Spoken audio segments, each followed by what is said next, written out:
Hilo is described as an AI therapist built on one of the largest proprietary real time domain specific datasets curated by the therapists and psychologists. For a healthcare audience that is rightly skeptical of AI in the clinical Yeah. setting, what does clinically validated actually mean inside Hilo, and what does it claim to do? Right. So AI, it's very hard to validate anything that generative AI does because it can give you any kind of response. It can hallucinate. It can do a whole lot of things, right? For us, the main metric was how can you bring down hallucination rates that are maybe 8 to 15% in large language models to something which is sub-zero, right? How do you actually of course, hallucinations are going to be there, but how do you really minimize them considerably, right? And the answer lay in actually fine tuning your own model using therapy specific data sets, right? And that's exactly what we did. We worked to fine tune our model and also to build like a multi agent system. So imagine this: if you're coming in with a high risk case, like you're having like homicidal ideation or suicidal ideation, for example, do you think the AI should really talk to you and be allowed to say whatever it whatever comes up, right? We think not. We think that for extremely high risk cases, a human should look at that, and AI can actually be more rule based, and it can provide you with a safety kit and resources, right? Versus a case where you're just having, where you just had a bad day and, you're actually struggling and to cope with, bad traffic, a fight with your manager and things like that. So that's where you would want more freedom and you would want AI to kind of be very dynamic, right? So we solved it using like a multi-agent system. So every time you talk, we figure out which agent needs to actually talk to you.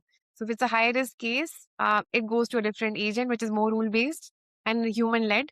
And if it's actually a low risk case, um, and then it's actually more AI led, right? And then there's somewhere in the middle where you have people with clinical diagnosis, but who are actually dealing with life challenges. Here, AI can actually help with psychoeducation.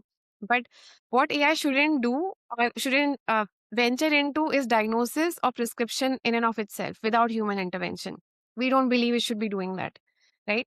And if people suppose come on our platform and ask for prescription, that's where there's a human loop again, similar to the high risk case. We again match you to a psychiatrist because they're the only ones who can actually prescribe medication. So that's how it is. Makes sense, makes sense. Well, Hilo hit 1 million users and 91% report improvements. Those are remarkable numbers. What does that engagement data actually tell you about where people are struggling, and what surprised you most about what users were bringing to the platform? So actually, we were focused on Indian market. We built it for But the Indian soon market to enough, solve because our I problems. And but soon enough, because we ours was a multilingual platform, we actually found organically like a lot of people across the world start to use it. Right? We saw demand from United States. We saw users from Middle East, from you know um, European Union. We saw users from Latin America and from places that we had no idea needed the solution, right?